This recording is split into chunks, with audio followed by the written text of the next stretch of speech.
Assalamualaikum warahmatullahi wabarakatuh. Perkenalkan, nama saya Eka Wulandari, nomor absen 35, NIM 14014211320. Di sini saya akan mempresentasikan mengenai materi ciri-ciri keanekaragaman makhluk hidup, klasifikasi hewan dan tumbuhan, dan juga mikroskop. Langsung saja kita ke materi. Materi yang pertama yaitu pengertian makhluk hidup. Makhluk hidup adalah suatu organisme yang mampu mempertahankan dirinya dari berbagai perubahan lingkungan dan dapat berkembang biak untuk melestarikan jenisnya. Nah, di samping ini ada gambar contoh dari jenis makhluk hidup, seperti hewan dan juga tumbuhan. Berikutnya yaitu pengertian keanekaragaman hayati. Keanekaragaman hayati dapat diartikan sebagai persamaan dan perbedaan ciri makhluk hidup pada waktu dan tempat tertentu. Selanjutnya yaitu ciri-ciri makhluk hidup. Ciri-ciri makhluk hidup yang pertama yaitu bernafas. Makhluk hidup itu bernafas sesuai dengan jenis dan tempat hidupnya. Seperti contoh ikan. Ikan hidup di air sehingga ikan bernafas menggunakan insang. Kemudian ada gajah. Gajah hidup di darat sehingga gajah bernafas menggunakan paru-paru. Kemudian yang kedua yaitu berkembang biak. Makhluk hidup berkembang biak atau bereproduksi untuk menambah keturunan, sehingga populasinya tidak punah. Kemudian yang ketiga ada iritabilitas atau menerima dan menanggapi rangsangan. Kemudian yang keempat ada beradaptasi atau menyesuaikan diri dengan lingkungannya. Makhluk hidup yang tidak dapat menyesuaikan diri dengan lingkungannya, maka makhluk hidup tersebut tidak akan bisa bertahan. Kemudian yang kelima yaitu memerlukan makan dan minum. Makhluk hidup memerlukan makan dan minum untuk dapat hidup dan juga sebagai sumber energinya. Kemudian yang keenam yaitu bergerak.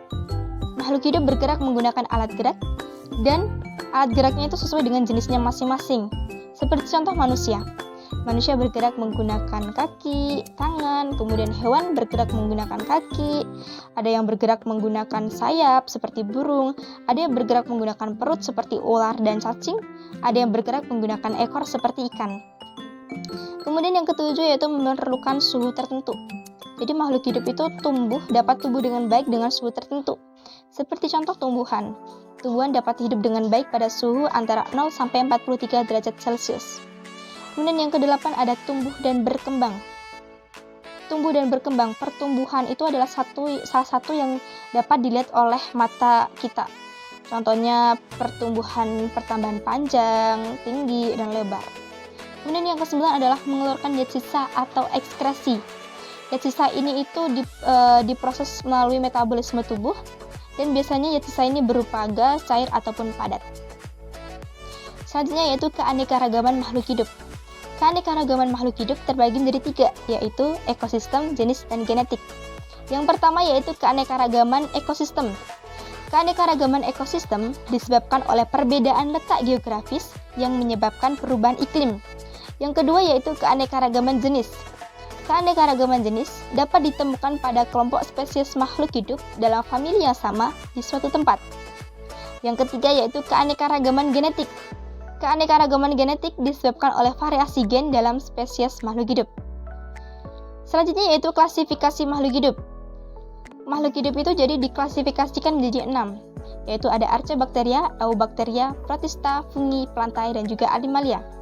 Yang pertama yaitu Archaebacteria. Archaebacteria atau Archaea itu memiliki ciri-ciri prokaryotik, inti sel tidak memiliki membran, metabolisme mirip dengan organisme eukaryotik.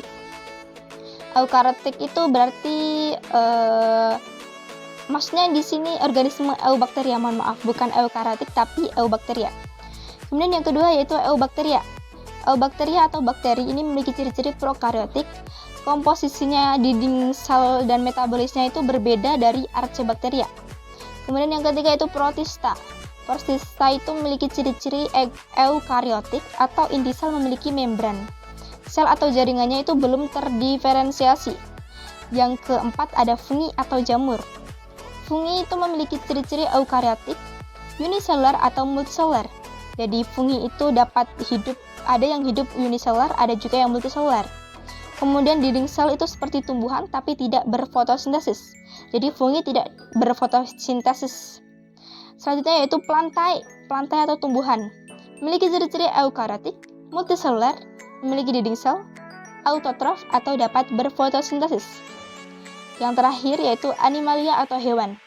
Memiliki ciri-ciri eukariotik, multiselular, memiliki sistem saraf, tidak memiliki dinding sel, dan juga heterotrof atau tidak berfotosintesis. Selanjutnya yaitu mikroskop. Oke, yang pertama dalam mikroskop kita bahas mengenai pengertian. Apa sih itu mikroskop? Nah, jadi mikroskop adalah alat optik yang terdiri dari gabungan lensa-lensa yang membuat objek kecil yang tidak terlihat oleh mata biasa menjadi terlihat lebih besar. Nah, kalau teman-teman semuanya itu belum tahu mikroskop itu seperti apa, nah di sini ada contoh gambar mikroskop. Oke, selanjutnya bagian-bagian mikroskop. Nah, jadi mikroskop itu bagian-bagiannya ada lensa okuler, tabung, revolver, lensa objektif, meja, kondensor, diafragma, reflektor, kaki, sendi inklinasi, lengan, penjepit kaca, mikrometer, dan juga makrometer. Nah, biar teman-teman itu paham, di sini sudah ada gambar dan juga bagiannya itu yang makrometer mana, yang mikrometer mana. Nah, di sini sudah ada ya, teman-teman. Oke. Yang pertama, fungsi mikroskop lensa okuler. Lensa okuler itu letaknya tepat dekat dengan mata. Jadi, untuk memperbesar benda yang dibentuk oleh lensa objektif. Kemudian ada tabung mikroskop. Tabung mikroskop itu untuk mengatur fokus. Nah, tabung mikroskop ini tuh dapat dinaikkan dan juga diturunkan. Selanjutnya ada makrometer atau tombol pengatur kasar. Fungsinya untuk mencari fokus bayangan objek secara cepat, sehingga tabung mikroskop itu dapat diturunkan atau dinaikkan dengan cepat. Selanjutnya ada tombol pengatur fokus halus atau mikrometer. Fungsinya untuk memfokuskan bayangan objek secara lambat, sehingga tabung mikroskop itu dapat diatur dengan lambat gitu. Kemudian ada revolver. Fungsinya itu untuk memilih lensa objektif yang akan digunakan. Ada juga lensa objektif. Lensa objektif dekatnya itu dekat dengan benda atau objeknya. Nah, umumnya lensa objektif itu ada 3 macam pembesaran, yaitu ada 4 kali, ada 10 kali, dan ada 40 kali. Selanjutnya ada lengan mikroskop. Lengan mikroskop itu untuk pegangan saat membawa mikroskop. Kemudian ada meja preparat. Meja preparat itu untuk meletakkan objek atau benda yang akan diamati. Selanjutnya ada penjepit objek glass. Tujuannya itu untuk menjepit preparat di atas meja preparat agar tidak bergeser. Nah, di sini tuh ada penjepit kaca itu ya yang dimaksud. Oke, selanjutnya ada kondensor. Kondensor merupakan lensa tambahan yang berfungsi untuk mengumpulkan cahaya yang masuk dalam mikroskop. Selanjutnya ada diafragma. Diafragma itu berupa lubang-lubang yang ukurannya dari kecil sampai selebar lubang pada meja objek. Fungsinya untuk mengatur banyak sedikitnya cahaya yang masuk gitu. Kemudian ada reflektor atau cermin. Fungsi cermin itu untuk memantulkan dan mengarahkan cahaya ke dalam mikroskop. Di sini ada 2 jenis cermin, yaitu ada cermin datar dan cekung. Bila sumber cahaya itu lemah, misalkan sinar lampu yang digunakan gitu, maka yang digunakan adalah cermin cekung. Tapi apabila sumber cahaya kuat, misalnya menggunakan sinar matahari yang menembus ruangan, itu bisa menggunakan cermin datar. Kemudian ada kaki mikroskop. Nah, kaki mikroskop itu untuk menjaga mikroskop agar dapat berdiri dengan tegak di atas meja gitu. Kemudian ada selanjutnya yaitu jenis-jenis mikroskop. Jenis-jenis mikroskop itu ada mikroskop cahaya dan mikroskop elektron. Kemudian mikroskop cahaya itu digolongkan menjadi 3, ada monokular, trinokular, dan juga binokular. Mikroskop cahaya itu adalah mikroskop yang kenapa sih dinamakan cahaya? Karena penggunaannya menggunakan cahaya gitu.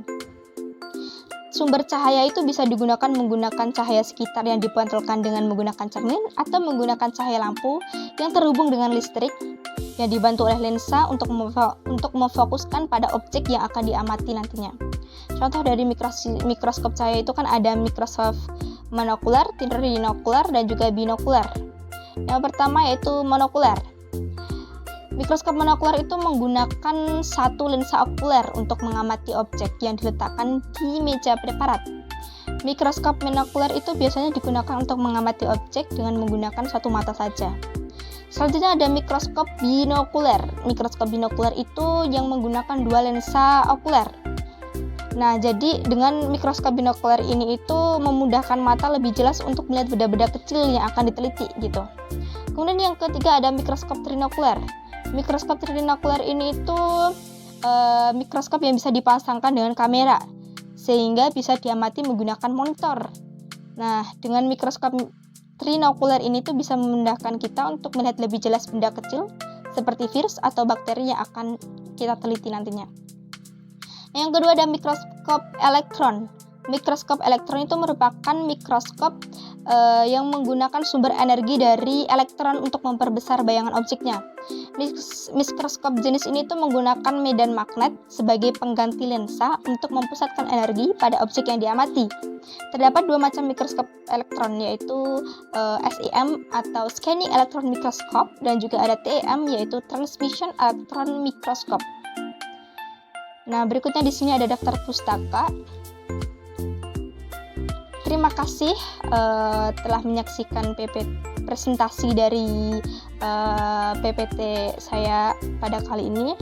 Saya mohon maaf apabila dalam penyampaian presentasi mungkin masih banyak kendala atau masih banyak salah pengucapan kata. Saya mohon maaf. Wabillahi taufiq wal hidayah. Wassalamualaikum warahmatullahi wabarakatuh.